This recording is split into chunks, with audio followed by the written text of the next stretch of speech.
Charlie will join us in a little bit. On the day the Badgers match the program's record for most wins in a season, Wisconsin also gets a #1 seed in the NCAA Tournament for the first time ever. The 31-3 Badgers get the fourth and final #1 seed and will be out in the West Regional. Their first opponent will be 16 seed Coastal Carolina, who has a 24-9 record, champions of the Big South for the second consecutive year.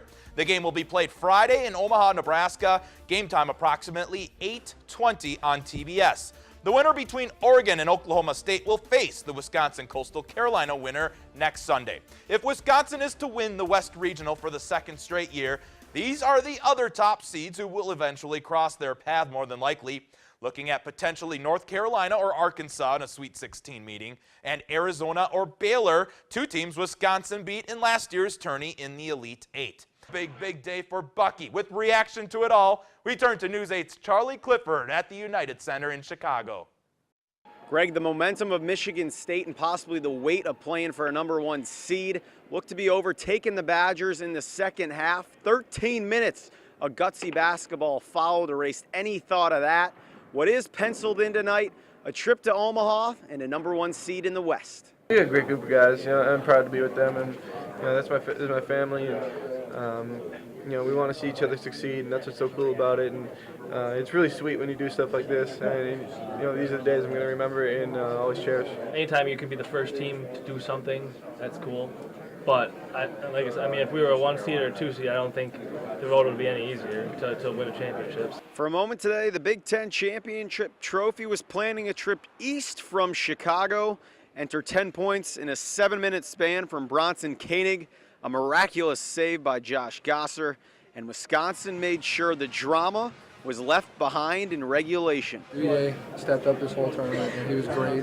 Gave us a lot of energy off the bench. Bronson, Nigel, Sam, everyone. Josh's defense was great there when we made our run. So, just everyone played well at the right time. And what about the tournament MVP announcement? Bronson, plenty of confused folks back on the cross today. Thought you had that MVP wrapped up. What were you thinking up there? It looked like the team kind of... I wasn't expecting it, to be honest, but all my teammates were kind of looking at me to get it, but it doesn't really matter to me. We were all ready to mob them, and then they gave it to Frank, and we were kind of taken back. I'd like to split that trophy right down the middle with Bronson. He was fantastic the whole tournament. Without him in that game, I don't think we would. His nickname is Clutch Koenig, Clutch spelled with a K. He's been doing a terrific job for us ever since he got the starting job, and I think he's going to continue to do that. So now, how's a trip to Omaha sound? Omaha. Little League World Series, is that there? Yeah. College World Series? Yeah. Creighton.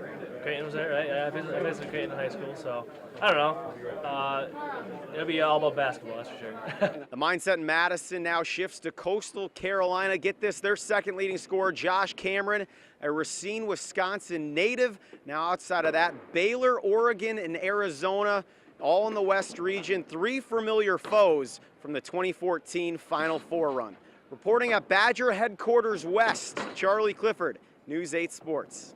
Thanks, Charlie. The WIAC Gymnastics Championships taking place today in St. Paul. UW Lacrosse places second at the conference meet behind UW Whitewater. Winona State fourth. The Eagles will host the NCAA Championships coming up in a couple of weeks, March 27 and 28.